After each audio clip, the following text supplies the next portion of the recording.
Саламатсыздарбы, урматтуу НТС телеканалынын көрүүчүлөрү, эфирде эсимде берүүчүнүн кезектеги чыгарылышы.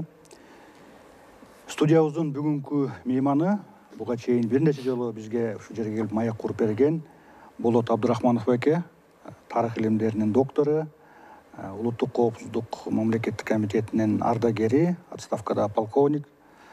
Болот эке, биздин студияга кош келипсиз. Мына сиз мындан 32 жыл мурда Ата бейиттин ачылышына себепкер болгон, белгилүү болушуна себепкер болгон адам катары билебиз сизди, Ата бейит көрүстөн. Азыркы учурга карата ал Кыргызстанда ошол репрессия курмандыктары массалык түрдө атылып көмүлгөн жалгыз жер, белгилүү, расмий түрдө белгилүү болгон. Мына кече жакында эле сиз Ош областына барып келипсиз. Ошондой дагы репрессия курмандыктары массалык көмүлгөн жайлар бар деген маалыматты текшерүү үчүн барып келипсиз. Ошол өзүңүздүн экспедицияңыздын жыйынтыгы жөнүндө айтып берсеңиз. Рахмат сурооңорго. Силер айткандай, чын эле азыркы Ата бейитти 91-жылы ачылгандан кийин ушу КГБга ошол учурда көп каттар түшө баштаган ошондо эле. Мисалы, ошондо мен атайын ошол каттарга жооп бериш үчүн Ошко барып, Сулайман тоонун тегерегинде көмүлгөн деген маалыматты текшерип, көлдө жетеги суу куюлган жерге, ушундай жерлерде ошол 38-жылы атылган жерлердин курмандыктары жатат деген маалыматтарды текшерип баргам да. Барганда ошол кат жазгандардын негизи ушул аталары ошол учурдагы ушу маалыматты билген кишилер айтып кеткен негизинде мага айтып атты, ошол жерди көрсөтүп. Бирок өзгөчөлүгү булар конкреттүү жерди көрсөтпөй эле бир аймакты көрсөтүп атышты да. Мисалы, Оштогу аксакал ушул Сулайман тоонун тегереги дейт. Сулайман тоонун тегереги 100дөн ашык гектар экен. Сулайман тоонун жакасына барып касыл жерде десем билбейм дейт. Оң жагы, сол жагы бир белги барбы, таш, жар десем билбейт. Көлдө дагы ошондой. Ушу жетеги суусу куюлган токойдун арасында. Ал жер дагы 100дөгөн гектар. Жана мен айтайын дегеним, албетте жана 100 гектарды күрөк менен эч ким каза албайт, анын да кадети жок. Бирок ушу 30 жылдан бери силер айткандай ушул суроо элдин тынчын алып атат да дайыма. Мага бат-баттан көптөн кайрылат. Дагы эле ушу сөөктөр бар эле. Ушу сөөктөрдү качан изилдейсиңер, качан табасыңар деп. Ал эмес баягы илимий конференциялар ушу репрессия жөнүндө болуп калганда дайыма ушу суроо дагы дайыма козголот. Качан башка сөөктөр табылат деп. Эмне дегенде, мына мен сиз билгендей 2020-жылы жана 10 томдук китеп чыкпады, саясий репрессиялар. Сиз чыгарбадыңызбы, өз каражатыңызга, өз эмгегиңиз менен? Ошол китепте мен санап көрсөм, ушу 18.000 репрессияга душар болгондун 3.500 кишиси атууга кеткен да, атууга кеткен. Ошонун эми баары атылбаса дагы, ошондо сиз айткандай 137 кишинин эле аты жатат, азыр билинип Ата бейитте калгандары. Башка өрөөндөрдө атылгандардын ордун билбей атпайбызбы. Анан мен силерге айткандай ушу суроо тынчты алып атат элдердин. 3 жыл мурун мага атайын ушу шаарга келип Бишкекке Пулатов Арстанбек деген аксакал мени издептир. Атайын чалып Пулатов Арстанбек деген 80ге жакындап калган аксакал. Болот, мен сени атайын издеп келдим эле Бишкекке, жолуксак болобу дегенде мен макул деп жолугуп, бир топ маектеш ошол киши айткан. Ошол Өзгөндүн тегерегинде, Өзгөн районунда ушундай жер бар экенин билем депчи. Анда ошол мен дагы азыр сизге айткан ушу маалыматтарды айтып, анан керек болсо сүйлөшүп баралык деп, мына мен 26 мартта ал киши дагы мени чакырып ошо жерди тактадым, келип көрүп кетесиңби деген 26 мартта Ош аймагына кайра барып, ошол киши менен кайра жолугуп, ошол Өзгөн районуна бардым. Барсам, ал киши ошол Куршаптын жанында Стара Покровка деген баягы Столыпинский реформада биринчи орустар келгендердин чоң айыл илгери болуптур да ошол жерде. Андан кийин совет учурунда ЮКОС деп коюптур, Южно-Кыргызский опытный селекционный станция деген. Ошол жерде 30-жылдары бая, кстати, апрель 30-жылы Сталиндин буйругу менен ГУЛАГ деген баягы түрмөдөгү көп толуп кеткен кишилердин баягы иштетелик, алардын бир пайда көрөлүк деп аларды ГУЛАГ түзүп, ошону иштете баштаган система билесиңер түзүлгөн. Главное управление лагерей деген чоң система. Аябай чоң, бул өзүнчө бир мамлекеттин ичинде мамлекет да, бул аябай чоң, бул бекер жумуш күчү болуп атпайбы, аябай колдонгон. Анан ошондо түштүк Кыргызстан боюнча ошо эки айылда, ошо Старопокровкада, ошо экинде колония поселениядагы уюшулуптур деп мага ошол аксакал ошол жерге алып барып, ошол жердеги жашаган ардагерлерди атайын айтып коюптур, мени келатат деп. Ошолор менен жолугушуу болду да, ошолордун арасында Шилов деген бир аксакал орус менен жолуктум. Анын ошол айылда азыр болгон жалгыз орус калыптыр. Илгери ушул эки 5-чи муун орустардын ошо жерде үлгүлө экен. Ошол эки менен жолугуп, анан ошол жердеги мен айткан азыркы жана жатакананы, түрмөдө жаткан жана поселенияга ошонун ордун апарып биринчи көрсөттү. Азыр болсо ошол айылдык айыл чарба адистерин чыгара турган лицей ордунда жайгашыптыр. Ал жерден чыгып алып, ошол айылдан бир 4-5 километр бир жерге апарышты. Бир 4-5 гектарлык дөң, тегерегинин баары айдоо, ошо дөңдүн үстүндө ошол эки жердеги 30-жылы, 40-жылы ушул түрмө көчүп кеткенче, бу Сталин өлгөнчө ошол жерге алып келип көмгөн сөөктөр жаткан жерди, жайды көрсөттү да. Бул жайды мен айткан Арыстанбек Пулатов аксакалдын атасы ошол 30-жылдары өзгөндө башкарма болгон киши экен. Комсомол, баягы партийный кызматта иштеп, анан ошо 30-жылдары ошол жерде өзгөндө чоң чарбанын, колхоздун башкармасы болуп турганда аны кармап НКВД ошо түрмөдө бир топ жатып, аябай сен баягы сокку жеп, бирок кол койбой коет экен да. Ошонун кишинин айтышы боюнча, ал кишини бир жолу түн ичинде чакырып, көзүн бекем байлап чүпөрөк менен анан машинеге салат экен. Чоң машинеге. Машинеде баратса дейт, астында өлүктөрдүн үстүндө отурам дейт. Ушу аябай кечке жүрдүк дейт, деп айтыптыр. Анан таңгамал келгенде баягы көзүндөгү баягы эмесин ачса, ал эми ошол жерде өзгөндө башкарма болуп жүргөндө жердин баары таанымал ал үчүн. Ошол жерди тааныптыр, ошол эки жерди таанып, анан ошол дагы ошого окшогон баягы көзү жумуп келген 2-3 кишиге ошол жерге чоң аң каздырып туруп, алып келген машинедеги сөөктөрдү, ошол атылган, түрмөдө атылган сөөктөрдү тыштап анан көмдүрүптүр да.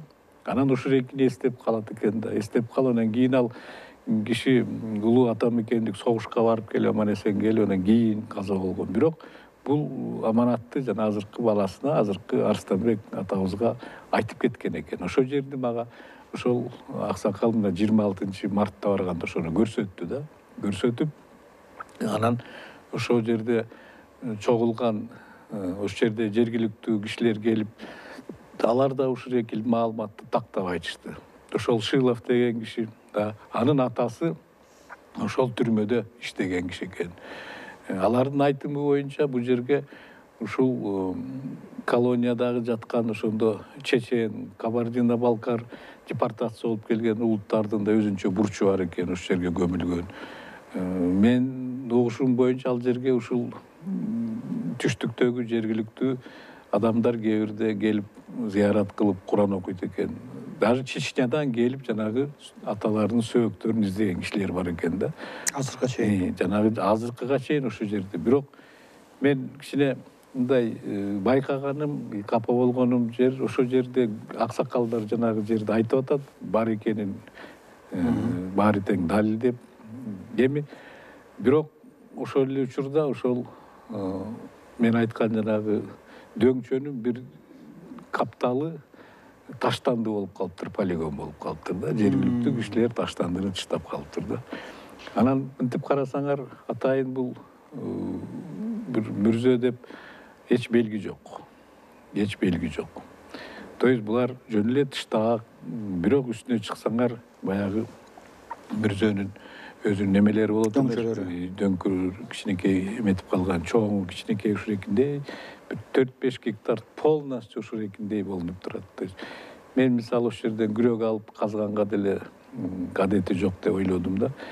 Эми бул жерден көп суроо туулушу мүмкүн. Кимдер жатат, канча киши жатат, канчанчы жылы деп. Булардын баары тең божомолдоп эле айтсак болот, ушурекил 30-жылдардан баштап жанагы түрмө ошол жерде ачылгандан баягы 54-жылдарга чейин баягы бийликке Берия келип репрессиялар токтотту деп ошол саналат. Ошол анан түрмөнү Бишкекке көчүрүптүр ал учурда Фрунзе. Ошондон бери ошол жерге эч коюлбай калган да сөөктөр. Значит, бүгүнкү күнү ошол эки жерде эми 1000 деп айтпасам дагы бир топ жүздөгөн ошол түрмөдөгү жаткан адамдардын сөөктөрү жатат да.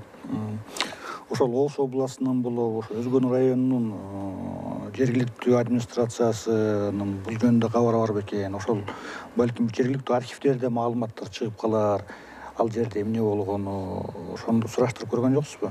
Мен эми командировкам кыска мөөнөттө болгон үчүн мен ушу жанымда ушу университеттеги тарыхчы жигит Нурсултан деген чогуу жүрдү, сүрөткө тартып. Ошол жигитке ушу архивдерден карап көр деп сураныч болду. Анан мен билишимче, эгер ушуреки мындай жабык информация болгондо ошол мен деле ушул көп архивден бир маалымат чыгат деп деле көп ишенбейм да. Бирок текшерип көр деп мен сурандым да. УКМКнын архивинде болушу мүмкүнбү? Мисалы Болбордук же ошол аймактарда, областтарда УКМКнын архивдери барбы? Мындай сакталат. Ал мен бияка ошо барганда Оштогу УКМКнын жетекчилери менен сүйлөштүм. Алар ушу мен билген эле маалыматты айтты. Алар да ар бир 5 жыл сайын болгон материалдын баарын борбордук аппаратка жиберип турат. Аларда архив жок. Бул бүгүнкү күнү жалгыз эле жанагы күбө, жанагы Арстанбек аксакал болуп атат, атасынын айтканы да. Анан эми өзүбүздүн коомубузда азыр мындай күйгөн патриоттуктар сезими бар кишилер деле аз эмес, бирок баягы кайдыгерлик андан көп болуп атат да. Жергиликтүү бийликти айтып атасыңар, менимче алар деле буга көңүл деле бурган жок, аларда деле маалымат жок да. Демек, мына эң жашы бир 80ге чыгып калган карыялар гана билет экен, алардын ошо ооздон оозго берилип. Эми аларга өмүр узун болсун, бирок алар өтүп кетсе, бул маалымат такыр эле унутулуп, аны билген, эстеген адам болбой калат турбайбы? Ошол сиз мына Өзгөндөгү Куршап айылынын жанындагы бир айыл ошол жерде барып көрүп келдиңиз да.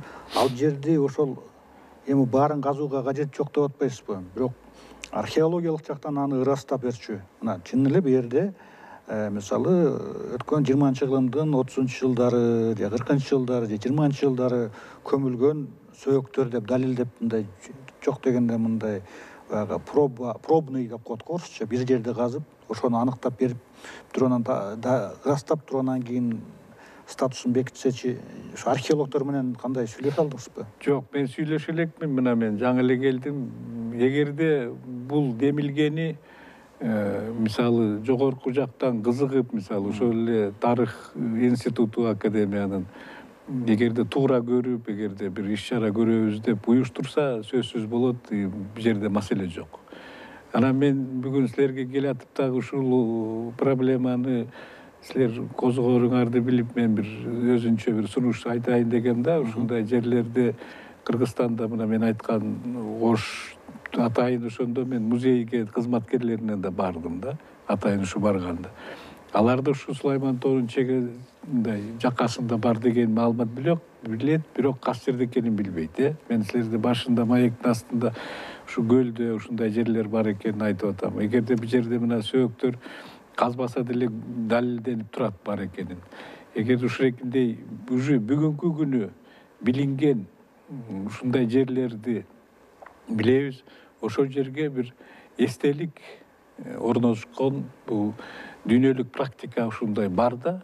Ушундай жерлерде, мисалы Россияда Бутово деген мисалы Токойго кире бериште, ошо Токойдо миңдеген кишини атыптыр. Азыр эми анын баарын казып отурбайлы, ушу кире беришке бир мемориал коюп койгон да. Ошол илгерки сталиндик учурдагы курмандыктардын сөөгү ушу аймакта жатат деген эле.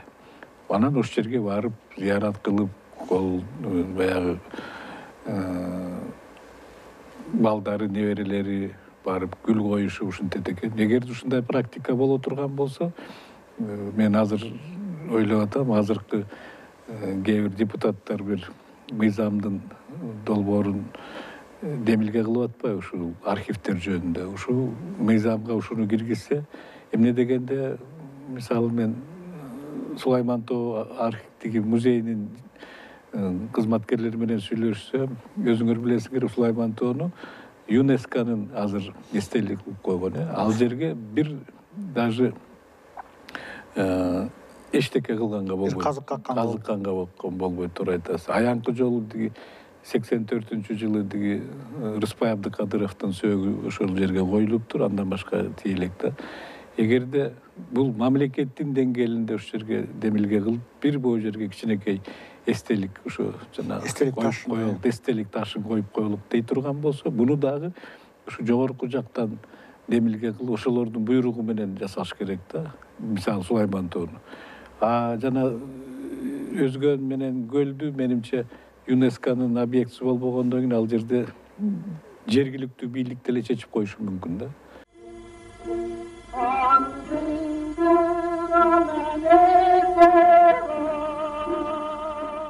Кыргызстандын бүт жеринде, өзгөчө Кыргызстан түштүгүндө жер тартыш, айдоо жер тартыш, эми ал жерде эле бир нече гектар жерди ээлеп турат. Ким билет, ал жер тартыш болгон ал жер айдоо жерине айланып калабы, чынбы? Жок дегенде ошого чейин бир белгилеп койсо да. Мен дагы сурай турганым, ошо Бишкек деле да азырга чейин ошол айтылып жүрөт дейт, бирок расмий түрдө ырастала элек 5-6 жер бар экен, ошондой массалык түрдөбү же анчалык массалык эмеспи, ошол репрессия курмандыктары көмүлгөн. Раматлык Марбажиев, жазуучу, драматург киши ошол айтып жүрүп, ошол аягына чыкпай калган деп жүрүшөт да. Сиздин дагы киши менен эгер маалымат алсаңыз, ошо Бишкекте 5-6 жерде бар дейт да. Сиз билдиңизби, ошо кайсы жерлерди изилдесе болот? Эми мен дагы укканым бар. Ошол эле Атабеевдин тегерегинде азыркы күнү жана улуттук гвардиянын территориясында ошол эки жерде адыр тоолордо ошол солдаттар кээ бирде бир деме казып атканда бирден экиден сөөк табылып калган деп командирлери айтканы эсимде. Значит, жана Атабеевке жанагы мен казган жана печканын кирпич бышырган мештин ичинде 137 кишинин сөөгү толгондон кийин дагы атылгандарды ошол жерге барып дагы бир нече жерлерге көмгөн мүмкүн. Биринчи. Экинчиден, бул Карагачевый бизде азыркы Ылдый жактагы бак бар. Бишкектин четинде. Ошонун арасына коюлган деп укканмын. Бирок ошол жерде дагы бир куруу жумуштар өткөзүп атканда бирден экиден чукуп көрүп таап калгандар бар да, маалыматтар. Эми ал жерди азыр мисалы мага эч ким көрсөтө элек, только ушундай сөз менен болуп атат. Анан массовый түрдө баягы көмүлбөгөндөн кийин бул жерде уже суроолор пайда болушу мүмкүн да, мисалы. Ошол эле Карагачевый рошода кимдин сөөгү качан отургузган, качан көмүлгөн дегенчи. Мына дегендерден бул жана Сулайман Тоонун немеси көлдө жетөгүз суусу куюлган аймак, бир 50-70 гектардын жеринде. Анан Боуреки мен сизге айткан азыр жанагы Өзгөн районундагы чоң бир 5 гектардык жер көрүнүп турат да, көрүнүп турат. Баягы мүрзөлөрдүн орду экен, сөөктөр баягы казылгандан кийин ылдый отуруп калган жерлер, сөөктөр бар экен. Көп аябай эле аябай жүздөп саналат. жүздөп саналат. Даже кээ бир жерде жанагы орустар айткандай братский могилалар чоң мындай бир жана машина менен алып келип бир көмгөн жерлер да, ошондой жерлер бар. Бул жер менимче эч ким жаңылбайт да, эгерде ушул эки жерде сөөктөр жатат деп далилдесечи. Мисалы көп жер болуп атат да. Бирден экиден табылган сөөктөрдү эми өзүңөр билесиңер бүгүнкү күнү ал жер уже мындай проблемный болот. Анан жанагындай аймак бир стелла койгонго да андай жерге ыңгайлуубу жокпу, андай суроолор пайда болот да. Мына сиз мындан 3 жыл мурда 10 томдук китепти өзүңүздүн күчүңүз менен жазып, өз каражатыңызга чыгардыңыз. Ошондо 18 000 адамдын ысымы жүрөт, репрессия кабылган деп. Ошонун ичинен 3,5 миңи атылды деп айттыңыз азыр эле. 3,5 миңдей атылган деп. Эми сиз УКМКда иштеп турдуңуз көп жыл. Ошондо ошол архивдик маалыматтар боюнча сизге уруксат берилип кызматкер катары. Ошол архивдик маалыматтар боюнча болжолу менен кайсы областта, кайсы райондо канча киши ушул атууга кеткен деп жок дегенде ошону салыштырып, ошо документтер менен аныктаса, мындай ошо канча киши кайсы жерде атылган деп билсе болобу? Эми мен анализдеп салыштырып китепти бет ачар кылганда эсимде сиз менен дагы ушу маек болгон. Ошондо мурда ошол экинде мисалы мен айткам, ошол 10 томду дагы ошону анализ кылып дагы көп жумуш турат депчи. Ошондо сизге айткан азыр мисалы менде дагы жооп берет эле. Мисалы азыркы күнү мына ошо жумуш уланып атат. Мисалы мен ошондо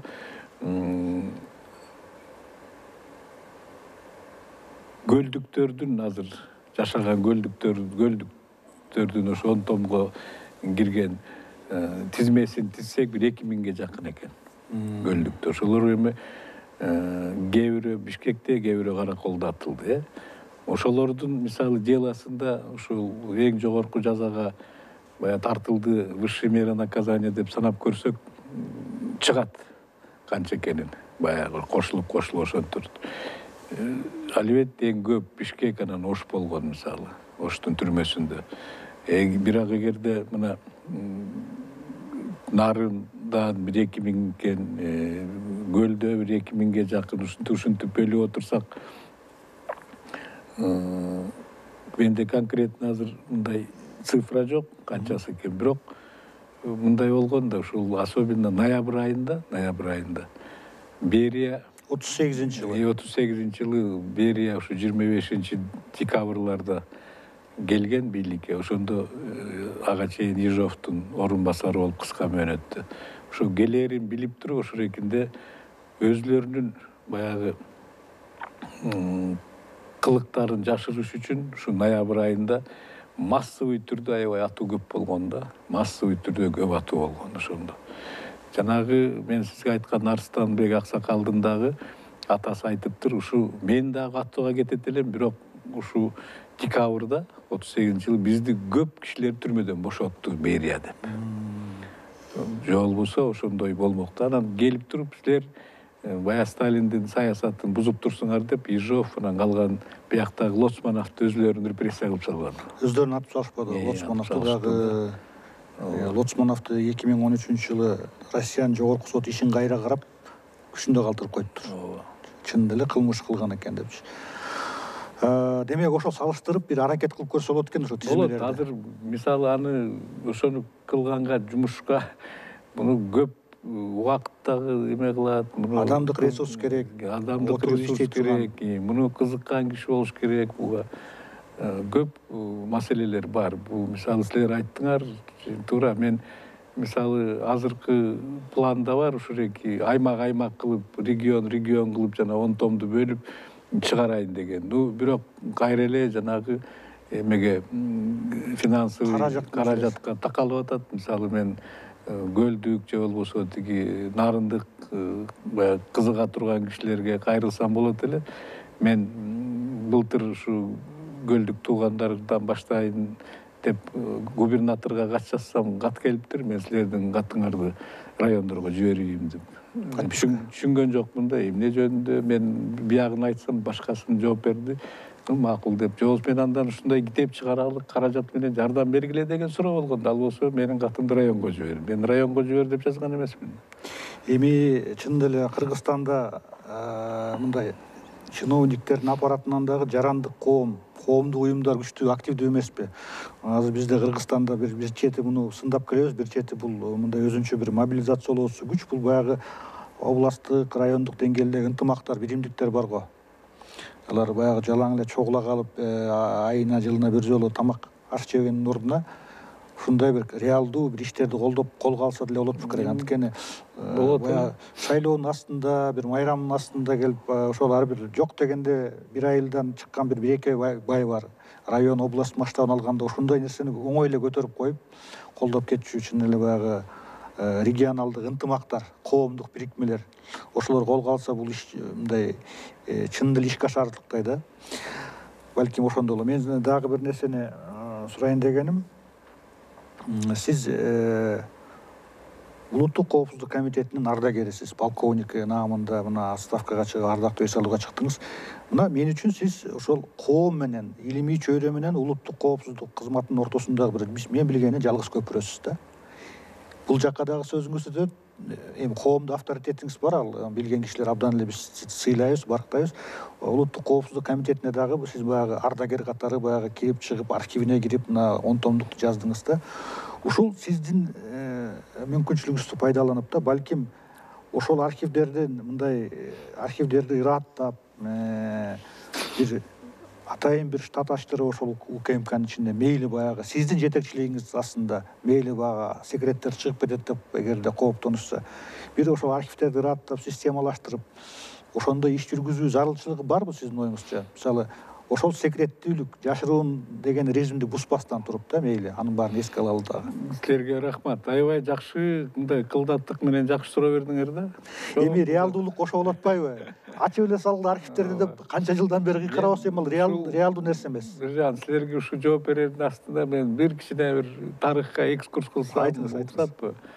Эң бүгүнкү күнү дүйнө жүзүнүн чоң архиви Ватикандын архиви деп эсептелет. Абдан жашыруун. Жашыруун. Бул архив адамзаттын 16 кылымдын ишмерлигинин баары тең камтылган. Бүгүнкү күнү ошо Ватикандын архиви, мына элестетиш үчүн мен бир гана мисал айтайын. Стеллаж деп коет, полкалар, эми бир 10 чакты полка бийиктиги. Ошол полкалардын узундугу эгерден бир улаштырса 85 километр экен. Ватикандын архиви 85 километр. 10 катар бийиктиги. Анан ошол 10 катарын санабай эле, ошол жөн эле ошо стеллаждын дагы болсо 85 километр. Эмне деген миң деген 16 кылымдан берки адамзаттын болгондо да маанилүү маалымат ошол жерде камтылган да. Эми ошол экил архивди 1881-жылы ошол Ватикандын жетекчилери ачыш керек деген коомчулуктун талабы менен ача баштаган. 1924-жылы тарыхчылар илимпоздор үчүн ачты.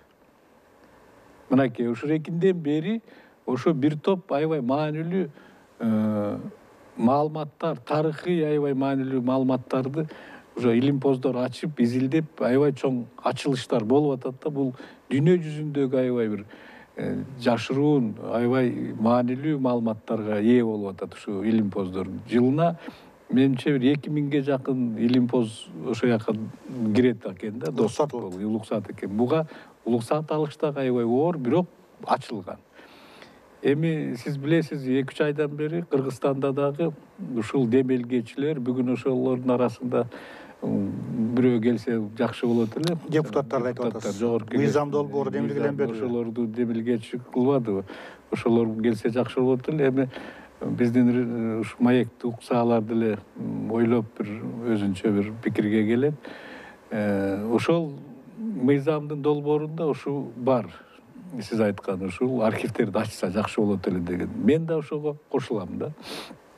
Мен жакында ушул мыйзам талкуулай баштагандан кийин Алматада Валиханов тарыхый институтунун жетекчиси менен жолугуп, таанышып, экөөбүз маектешип, анан ушундай бизде мыйзам долбоору талкууланып атат. Силерде болду беле, кандай? Мен уктум, болду десем, болгон дейт. Токаев президент болгондон бери 3 жыл мурун ушул мыйзамды кабыл алыптыр. 400 изилдөөчү, тарыхчы адистерди каржылап ай сайын алардын диги зарплатасын берип, архивтерди ачып, бүгүнкү күнүнө 3 Атайын жылдан кызматтардын ошол атайын кызмат. КНБнын архиви ачылды. Бүт архивтерди ачылып, бүгүнкү күнү мына 360 миң киши 3 жылдын ичинде акталыптыр. 360 миң Казакстанда. Булар бүт деңгээлдеги архивтерди, не только КНБныкы, областной, мамлекеттик архивтерди ачып, анан баягы каалаган кишини киргизген жок. Ал жерге силер айткандай, ошол адистерди, тарыхчыларды 400 кишини эметиптир. Ошол киши айтат, мисалы, ошол 3 жыл мурун 400 арасында болгон 10 эле киши тарыхчы ушуреки саясат репрессия менен алек болгон илимпоздор болсо, бүгүнкү күнү ушу 400 тең кызыгып, ушу баары тең ушул тема менен алек болуп калды дейт. Анан эми казактар мындай кылып аткандан кийин, мен сиз айткандай жана коопсуздук комитетти иштегенден кийин мен деле айтат элем. Ватикан ачып атса, кошуналарыбыз ачып атса, биз канчалык мисалы өзбектерди консервативдүү мындай мамлекеттебиз, алар да ачпадыбы. Коркунучтуу бул жерден тарыхыңды жакшылап билем десе, коркунучтуу нерсе жок. Мен мисалы коопсуздук комитеттин 100% архивинин баарын ачып кой деген маселеден алысмын. Бирок ошол эле архивдин ичинде саясий репрессия душар болгондордун өзүнчө фонду бар. Ошол фондду ачып, жанагы изилдөөчүлөргө берип, бир топ жакшы жанагындай ачылыштар жасаса болот го деп ойлойм да. Анын убактысы да келди, андан коркпош керек. Кээ бир ойлойт, баягы КГБнын архивине киргизип эле баарын чаңдатып эле деп айтып койгондон мен алысмын. Жок, сиз айткандай билген, ал жерге жанагы коопсуздуктун шартын билген, жоопкерчиликтүү, баягы алар ишенген, өзлөрүнүн кишилерин, илимпозду, тамдайбы, адистерди кичинеден кирип, четинен жанагындайларды башташ керек деп, канчасына чейин эле жата беребиз ушунун үстүндөчү. Ошол коркпош керек дегениңизден улам. Бизде ошол архивтерди ачуу жөнүндө сөз болгондон бери эле, мына мен анда өспүрүм бала кезде 90-жылдардын башында легендарлуу парламентте бул маселе көтөрүлгөндө, ошондо бирөөлөр жок, ачпаш керек, балким Раматылык Жумабек Асанкулов беле ошол убакта атсак кыргыздар бири-бири менен эле чабышып, кырылышып жатып калат. Анткени бири-бирине эле арыз ошо тоголок арыз, донос жазгандардын урпактары, балдар азырга чейин тирүү. Ошону ойлойлу деген. Ошондо айтылган сөз азырга чейин ушу миф катары айтылып жүрөт. Азырга чейин ошо жалгыз жүйө катары, аргумент катары ошол келтирилет. Атсак эле ошол мисалы донос жазган менин чоң атам жазса, сиз болсо агадан өч алат экенсиз, анан арууганын урпактарынан деген сыяктуу да. Бирок ошол учурда мына ушул студияга, ушу сиз отурган жерге отуруп кеткен Людмила Молдалиева деген айым, мына өзү атасы мына кантта башкарма болгон, өзүнүн бир тууган кайнагасы ошол убакта 40-жылдары донос жазып, бухгалтер башкарманы өзүнүн бир тууган кайнисын 10 жылга Сибирге айдатып жибергенин биз ошондо эле билишкен экен, туугандар, айылдаштары. Ошондой учурлар көп да, мен уккандан. Баары эле билет экен. Кимдин доносу менен, арызы менен, тоголоз арызы менен ким соттолуп кеткен. Кек чабышып, тиги өч алуу, кун угуу дегендей нерсе болбоптур да. Ошондо мен сурайын дегеним, кечиресиз. Казакстанда эле биздей болгон, казактар биз менен тууган эл го. Алар деле ушундай карым-катнаштуу, уруулук системада кол биздей эле.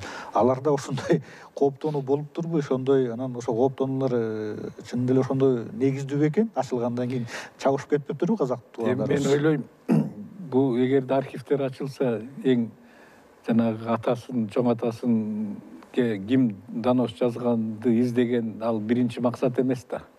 Туурабы? Андан башка маанилүү чоң маалыматтарды табыш керек да. Анын атамды ким отургузган деп, аны ошону эле издебеш керек деп ойлойм, биринчиден. Бирок экинчиден ошол системаны ошол учурда табигатын туура түшүнүш керек. туура түшүнүш керек. Мен азыркы күнү ошол эки жерде бир эле киши же 10 чакты киши баары күнөө ушунун баарын саткандан мен алысмын да. Эмне дегенде ошол кишини сабап атырып, мен айтпадым беле жана Атабейтте казып атканда сынган, бүтпөй калган сөөктөр чыкканда деги Москалев айткан могу эки кишини өлтүрөрдүн астында сабап буттары, колдорун сындырган сөөктөр деп. Ошондой состоянияга чейин жеткизип туруп анын ордуна кол коюп койгондор бар. Аны ошол экини азыр эми сатты деп кантип күнөөлайбыз туура. Ошону түшүнүш керек да, түшүнүш керек. Бул кишини сатты, дигинти, минти деп. Андай болсо буну сенсация кылбаш керек биринчиден. Экинчиден мен айтып атпайм, мындан башка маалыматтарды издеш керек, мындан башка. Анан мен ойлойм, мына мисалы, эгерде сиз мени айтып атасыз, как пример катары ошо көпүрө болуп берсеңиз, ошол жерге коо кирсе, менен УКМКнын ортосунда. ооба, баарын эле ачкан учурда деле ошол экиндей, мисалы, Талканбаев менен Акматовдун ишинде болгон допросторду, эми андан кызык маалыматтар бар, мен аны айтпай деле койсо болот. Аны айтпай деле койсо болот. Ал мисалы ошол эки Талканбаевдин делосын карап туруп ошол эки жерде мисалы мен ойлойм, эң маанилүү ошол жерде атасына, аялына, апасына жазган каттар болушу мүмкүн. Кандай бүгүнкү күнү ошолор талап кылып издеп жүрөт ошол. Ошол жерде каты сүрөтү болушу мүмкүн ошол эки жерде. Ошонун калып калган документтери болуш керек. Бул ошондой бир кызык жакшы нерселер бар да. Анан мен атамды ким отургузду деп андан менимче ойлойм, коркпош керек эми. Анда бирок кылдаттык менен буга мамиле кылыш керек да, кылдаттык менен. Муну биринчи очередке койбош керек, мен атамды издеген ким деп. Эми казактар деле, өзбектер деле ушунун баарын ачып атыптыр эми. Мындай жерлерди бир эми эгерде ушундай иш тобу түзүлүп калса, аны эрежесин деле тактаса болот да, иштердин астында, мисалы, иштердин астында процедурасын, тартибини. тартиби. Өзбекстанда айттыңыз, мына Өзбекстан Ташкентте бүтүндөй бир репрессиянын музейи деген музей бар экен. Андай музейлер ар бир областтык борбордо бар экен. Мен ошону угуп таң калдым да. Биз баягы Борбор Азиядагы демократия аралчасыбыз, ачык, эркин коомбуз деп атсак, мына эң ушундай маанилүү, талуулуу маселеде биз ошол Казакстан, Өзбекстандан артта калып жатабыз да. Ошону түшүнсөк, ошого намыстанып аракет кылсак дейм да. Туура. Сурайын дегеним да, мына ушул мыйзам, мына репрессия курмандыктарын реабилитациялоо жана архивдик кызмат жөнүндө мыйзам долбоору декабрда өткөн жылы демилгеленди. Коомдук угуу болду, парламенттик угуулар болду, дымып калышты, белгисиз да. Сиздин маалыматыңыз жокпу? Бул мына 20-жылы буга чейин ушул мыйзам долбоору сунушталган экен, анда өтпөй калган экен. Эмнегедир кое тургулачы деп. Азыркы тагдыры кандай болчу да, эгерде сизде маалымат болсо? Мен коомдук ушу талкуу болгондо 2 жолу чакырды, өзүмдүн пикиримди айтып бердим да. Ооба. Кызыккан кишилер көп болуп атат. Ошол эле азыр Тарых институтунун деги жетекчиси академик Асанканов ал айтты, мен жардам берейин, ушу институтумду ушул жерге иштетейин. Бир бөлүм 5-6 кишини бөлүп бергенге даярмын деп. Анан экөөбүз андан кийин талкуулап, мен да айттым, мен деле сизге жардам берейин десем, ой, раз болот эми бул сен теманы билесиң да деп, өзүбүзчө ушундай сүйлөшүү болду да. Анан мен бат-баттан ал киши менен байланышып турам, аксакал, ал долбоордо ошол эки институт көрсөтүлгөн да, ушул экилер жумуш ишого жүктөлсүн деген. Ооба. Силерден кабар барбы, сиздики депутаттар менен байланышып атасыңарбы депчи. Анан эч кабар жок дейт, эч кабар жок дейт. Анан мен деле билбейм, таң калам, эми бир четинен ойлойм, баягы демилге кылган депутаттар да кичине активныйраак болсо жакшы болот эле. Демилгечилердин арасында 5-6 депутаттын фамилиясын окудум. 2 жолу жана коомдук жана талкуу болгондо ошолордун арасынан бирөө эле болду, калгандары келген жок. Эгерде булар мындай формалдуу түрдө мындай демилге көтөрө турган болсо, анда биздин закондордо эч качан кабыл алынбайт. Алар демилгечи болгондон кийин активдүүрөөк түшүндүрүш керек, түшүнбөсө жана адистер чакырып угуп аларды, туурабы? Алардын пикирин угуп, анан же жок деп дагы айтканын эч кимден уга элек. Мисалы мага келип туруп, Абдрахманов, сен эмне деп атасың? Сен туура эмес айтып атасың дегенде киши жок мага, айткан жок. Мисалы мен билбейм да. Мага чыккан жок. Туура эмес кылат. Эми үн чукпай эле койгон эле бир адат болду, үн чукпай эле койгон. Анан сиз музей жөнүндө айтып атпайсыңар. Мен дагы бир кошумча кылып кетем. Музейдин абалы аябай кейиштүү экен, көрдүк го баягы. Мен сизге айтайын, деги Бүгүнкү күнү силер айткан кошуналарыбыз башка жакта айтпай эле коеюн. Биринчи жетекчилердин сөөгү чыккан ушу мына Жусуп Абдрахмановду айтып атабыз, Тыныстанов, Исакеев, Айтматов. Бизде эле ата бейитти Кыргызстанда. Башкаларда биринчи жетекчилердин сөөктөрү чыга элек, бирок чыкпаса дагы кандай музейлерди куруп, бул мамлекеттин жасаган эмеси болуп атат да, тиги мамилеси бул темага. А биздики болсо мына эртең чоңдор келет дегенде мен дагы айтамын, дагы айтып коеюн ушул жерде. Ошондо чаңдатып шыпыргандан башка эчтекени билбейт, айтып коеюн. Ошол жерден арыраак бир 150 метр жерден ата бейиттин башталышы ошол жерде жанагы сөөктөр чыккан жана сиз айткан кыш күйгүзгөн печкада. Ошонун акыбалын карагылачы, мен силер менен кошо барып тарттык эле. Көрдүк го, марттын ортосунда барып көрбөдүк. Сынган боюнча сынып жатпайбы? Сыныган боюнча сынып жатат. Баскан жериндеги плиталар талкаланып калыптыр. Талкаланып жатат, бүт баары талкаланып жатат. Азыр эми кээ бир официалдуу биздин тиги меймандарыбызды, президенттерди ошол жака чейин алып барып атышат. Эми кичине мындай маани берип аткандан кийин ошол жерге жаңы музей корпусун курсат деген ой бар. Азыр мен билишимче ошо долбоор бар да, ошол жердечи, ошол жерге куралык деген биги проектлерин куруп алып, азыркы директор ошо менен чуркап жүрөт. Бирок оказывается, ошонун тегерегинде ошол жерге курам деген жерлер менчикке берилип кетиптир. Азыр ошол маселе чечилип атат деди. Мына тиги ошол чоң сатып алыш керек аларды. Ошол экини азыр же алмаштырып башка жер таап, же сатып алыш керек. Мен таң калдым ошо. Кандайча ошол жерди качан муну менчикке берип коюшту? Эмнеге берет эле ошонучу? Эми ойлогон жокмун мен. Мамлекет кайтарган жер ал жер негизи. Мамлекет эми жана ата бейит ачылып аткандан кийин кичине бул жерден башка жерди ала тургулачы деп, прям ошол эки сөөктөр чыккан жерге чейин бүт баарын менчикте берип салган тургай.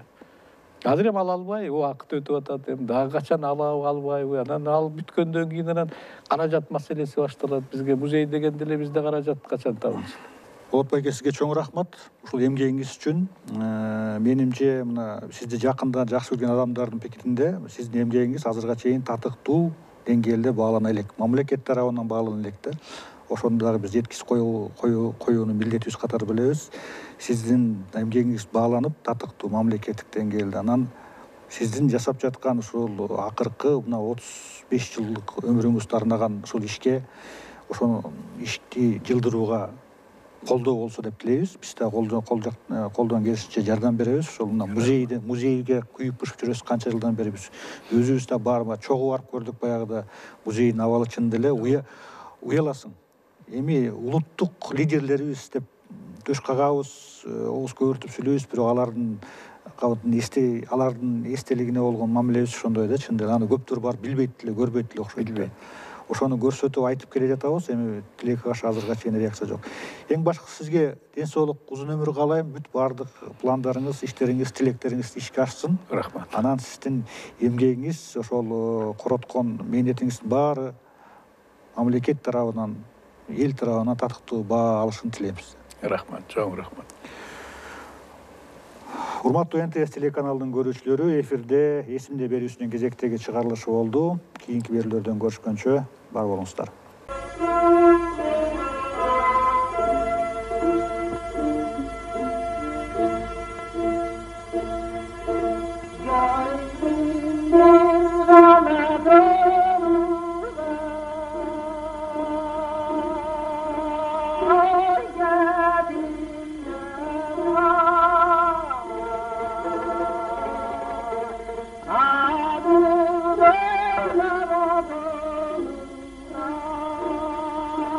Ah